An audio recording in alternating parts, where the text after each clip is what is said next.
राम राम जी और सभी को सनातन धर्म की जय। मैं आज आपको मिलवाने जा रहा हूँ डॉक्टर सलील उप्पल जी से।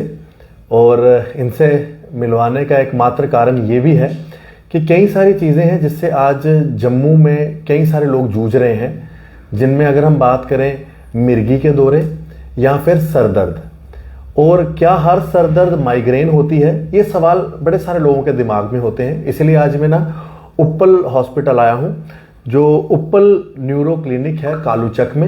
एड्रेस मैंने आपको इस वीडियो के कैप्शन में दिए हैं। और डॉक्टर साहब से आज हम बात करेंगे जो कि डीएम न्यूरोलॉजी हैं और एक बड़े ही काबिल डॉक्टर साहब हैं। और हर थर्सडे को यहाँ पर महीने में 2 थर्सडे को इनकी यहाँ पर ओपीडी रहती है और काफ़ी सारे पेशेंट्स यहाँ पर आते हैं और उनका काफ़ी अच्छा इलाज भी होता है। डॉक्टर साहब, आपका बहुत बहुत स्वागत है। डॉक्टर साहब, आपकी अगर हम इस ब्रांच की बात करें, और सबसे ज़्यादा जो इस समय यहाँ पर जो लोग जूझ रहे हैं वो मिर्गी के दौरों से जूझ रहे हैं। ये मिर्गी क्या है और इससे जुड़े कई सारे मिथ भी हैं कि हम सॉक्स सूंघा दें या जूते सूंघा दें तो इससे इस चीज़ को फ़र्क पड़ सकता है। किसी को जब ऐसा दौरा पड़ता है तो क्या सिम्टम्स रहते हैं और उसे क्या करना चाहिए? सबसे पहले जम्मू वासियों को मेरा नमस्कार, राम राम।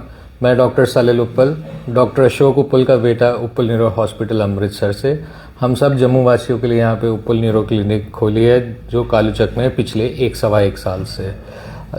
आपका सबसे पहला ये मिर्गी का बहुत अच्छा सवाल है। आज काफ़ी लोगों ने मेरे से चीज़ें भी पूछी थी मिर्गी को लेके। मैं इस मिर्गी बारे ये बताना चाहता हूँ कि जो मिर्गी के लक्षण होते हैं उसमें क्या होता है, हाथों का कांपना, उसमें जीभ कट जाना, मुंह से झाग निकलना, आंखें ऊपर हो जाना, दंदल पड़ जानी, ये एक तरह की मिर्गी है। कुछ लोग बोलते हैं कि सर हमारे तो हाथ पैर नहीं कांपते या हमारे मुंह से झग नहीं निकली तो हमें मिर्गी नहीं है। ऐसा नहीं है, मिर्गी बहुत तरह की होती है। ये तो मैंने सिर्फ एक प्रकार की मिर्गी बताई थी जिसमें झग निकलना, जीभ कट जाना। कुछ लोगों को सिर्फ हाथ पैर के ऐसे ऐसे झटके लगते हैं, वो भी एक तरह की मिर्गी है। छोटे बच्चों में बच्चे गुमसुम हो जाते हैं कुछ सेकंडों के लिए और मुंह अपना कर रहे होते हैं या आंखें झमक रहे होते हैं कुछ सेकंड के लिए, वो भी एक तरह की मिर्गी जिसको एब्सेंट सीजर बोलते हैं। बच्चों में बुखार के साथ भी मिर्गी हो जाती है, उसको बुखारी मिर्गी बोलते हैं। कई तरह की मिर्गियां हैं जिसका मतलब अलग अलग तरह के लक्षण होते हैं उसमें जो मैंने आपको बताए हैं। फिर दूसरी चीज़ आ जाती है कि सबसे पहले लोग कहते हैं कि उसको दौरा पड़ रहा है, झटके लग रहे हैं, फटाफट प्याज ले आओ, जूती ले आओ या कोई पुरानी जुराब ले और उसको सुंघा दो। बिल्कुल नहीं, इससे दौरा नहीं रुकेगा। नंबर 2, अगर उसके दंदल पड़ रही है तो कोई चम्मच मत डालो या वो उसकी आप जबान काट दोगे, या अगर आप अपनी उंगली दंदल के बीच में डालोगे तो आप अपनी उंगली कटवा लोगे कि इतना जोर होता है। तो सबसे बढ़िया है कि अगर एक बार मिर्गी शुरू हो गई है तो वो अपने आप ही रुकेगी, आप लोग नहीं रोक सकते। कोई भी उस टाइम पे डॉक्टर भी नहीं रोक सकता वहां पे खड़े खड़े अगर उसके पास इंजेक्शन ना हो। बेस्ट तरीका ये है, भीड़ मत बनाओ उस तरफ, हवा आने दो, उसके ऊपर के बटन खोल दो और उसको सांस आने दो। और जब उसको झटके लग रहे हैं तब उसको ना छेड़ो। जैसे मुंह से झग निकलना शुरू हो जाती है उसको करवट बदल दो ताकि जो सी उसकी झग है वो उसके अंदर सांसों की फेफड़ों में ना चली जाए और उसको दिक्कत आ जाएगी। लोग कहते हैं जी उसके मुंह से खून निकल रहा है, नहीं, वो खून नहीं है, उसकी जीभ कट गई है साइड से, वो थूक के साथ सारी इकट्ठी हो रही है। बहुत अच्छी जानकारी डॉक्टर साहब। हमारे एक दर्शक पूछ रहे हैं कॉन्टैक्ट नंबर। संजय जी, मैंने इस वीडियो के कैप्शन में कॉन्टैक्ट नंबर लिखा हुआ है और आप यहाँ पर आ सकते हैं। और एड्रेस आप सुन लीजिए, कालूचक में है उप्पल न्यूरो क्लिनिक। डॉक्टर साहब, मिर्गी की हमने बात की, दूसरी हम बात करते हैं सर दर्द। आज मैक्सिमम चाहे छोटे बच्चे हों या बड़े हों, एक सर दर्द की बड़ी प्रॉब्लम है और जब ये होती है सब उसको एक माइग्रेन के साथ जोड़ते हैं। क्या हर सरदर्द माइग्रेन हो सकती है? इसमें क्या डिफरेंस रहता है? देखो, सरदर्द बहुत प्रकार की होती है। हाँ, सबसे कॉमन माइग्रेन होती है, इसलिए लोग हमेशा कहते हैं कि जी मुझे माइग्रेन पिछले 10 सालों से 5 सालों से, और वो माइग्रेन की गोली सिर्फ एक खाते रहते हैं। बहुत कॉमन गोली जैसे नेक्सडॉम गोली है वो लोग खाते रहते हैं, बट नहीं, सरदर्द 10 अलग तरह की प्रकार की होती हैं। अगर किसी के आगे वाली दर्द हो रही है तो वो फ्रंटल हेडेक कह लो या टेंशन टाइप हेडेक कह लो, सेंट्रल हेडेक है तो क्लस्टर हेडेक होती होती है, शाम के टाइम ज़्यादा होती है तो वो वर्क लोड के कारण हेडेक होती है। माइग्रेन जौन सी सिर्फ एक प्रकार की एक साइड पे होती है, उसके साथ आंखों में भी दर्द होती है, जी कच्चा होता है, उल्टी आने को होता है, वो वाली दर्द जौन सी है माइग्रेन होती है।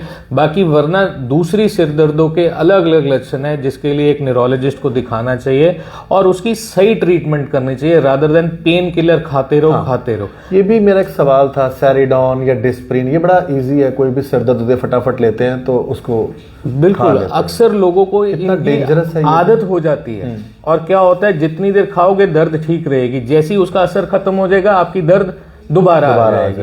तो इसलिए दर्द कौन सी है, किस टाइप की, कुछ सर्वाइकल सिफेलिक दर्दें पीछे से निकलती हैं, वो भी अलग तरह की दर्दें हैं जो माइग्रेन जैसे दिखती है बट कि वो माइग्रेन नहीं है।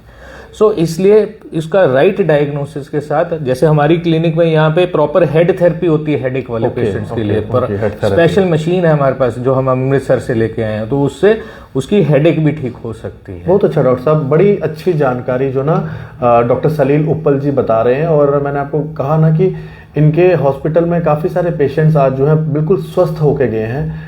कारण ये है कि डॉक्टर साहब का एक्सपीरियंस और जिस तरह से ये ट्रीटमेंट करते हैं।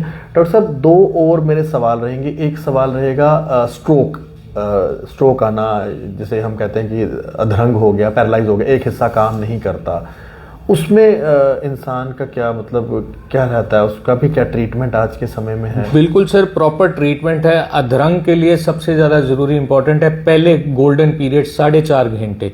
उस 4.5 घंटे के अंदर अंदर अगर इंसान की दिमाग की नाड़ी जाम हो, अधरंग दो तरह का होता है, या नाड़ी जाम होती है या नाड़ी फटती है, जिसको ब्रेन हैमरेज बोलते हैं।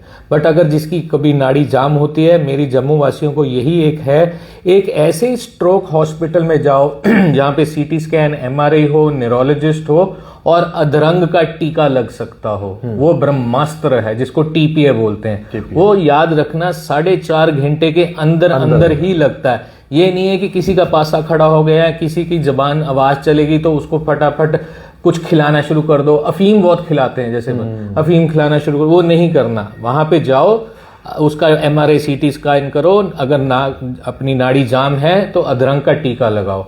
बाकी उसके बाद जो फिजियोथेरेपी, रिहैबिलिटेशन बहुत ही इंपॉर्टेंट पार्ट है, जो हमारी इस क्लिनिक में एक state of the art rehabilitation centre है, जो यहाँ पे अकेला थर्सडे नहीं, मंडे से सैटरडे रिहैबिलिटेशन पार्ट खुला रहता है। इसके अधरंग के मरीजों की रिहैबिलिटेशन होनी चाहिए, जो यहाँ पे हम लोग भी करते हैं। बहुत अच्छा डॉक्टर साहब, एक बिल्कुल आखिरी सवाल है। एक और लोगों को ना एक बीमारी से, एक डिजीज से बड़ा गुजरना पड़ता है, वो होता है चक्कर आना, कि चक्कर आ जाता है। तो एक तो गर्मी के कारण भी कई लोगों को चक्कर आता है, एक नॉर्मली भी चक्कर आ जाता है। ये कितना डेंजरस है और इसके लिए क्या करना चाहिए? देखो, चक्कर कई प्रकार के होते हैं। कुछ चक्कर होते हैं कानों के इम्बैलेंस के कारण, कुछ लोगों के कान वगते होते हैं, तो क्योंकि कान हमारा बैलेंस बनाते हैं, यहाँ पे हड्डियां होती हैं। अकेले दिमागी चक्कर नहीं होते, नीचे कानों के कारण भी होते हैं।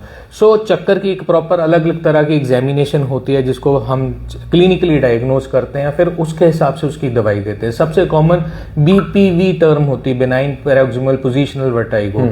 उसमें अक्सर चक्कर साइड लेने पे, खड़े होने पे, लेटने पे, लेट के उठने पे चक्कर आ जाते हैं। ये सब अंधेरा आ जाता है। ये सबसे कॉमन चक्कर होता है जिसका सारा ट्रीटमेंट है और प्रॉपरली ट्रीटमेंट करना चाहिए।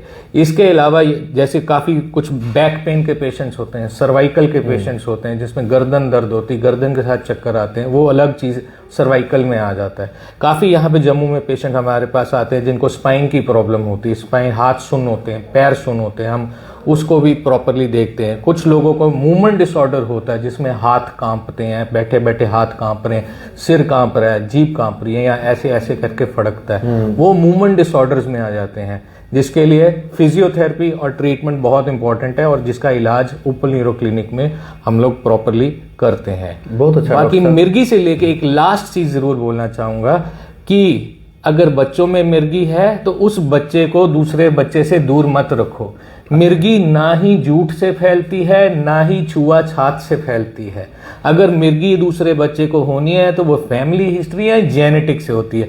जूठा खाने, सोने, खेलने, स्कूल ना भेजने या उसको स्कूल से बाहर निकालने से प्लीज, ये एक सोशल टैबू है जो हमें नहीं करना चाहिए। बहुत अच्छा ये डॉक्टर साहब आपने बड़े अच्छी बात कही, क्योंकि इस चीज़ से भी ना कई सारे लोग मतलब इन चीज़ों को दिमाग में बिठा लेते हैं। तो बड़ी अच्छे तरीके से डॉक्टर सलील जी ने ये पूरी जानकारी दी है। एक बार आप फिर से सुन लीजिए। इस समय मैं उपल न्यूरो क्लिनिक जो कि कालूचक में है, और फ़ोन नंबर्स मैंने इस वीडियो में कैप्शन में लिखे हैं।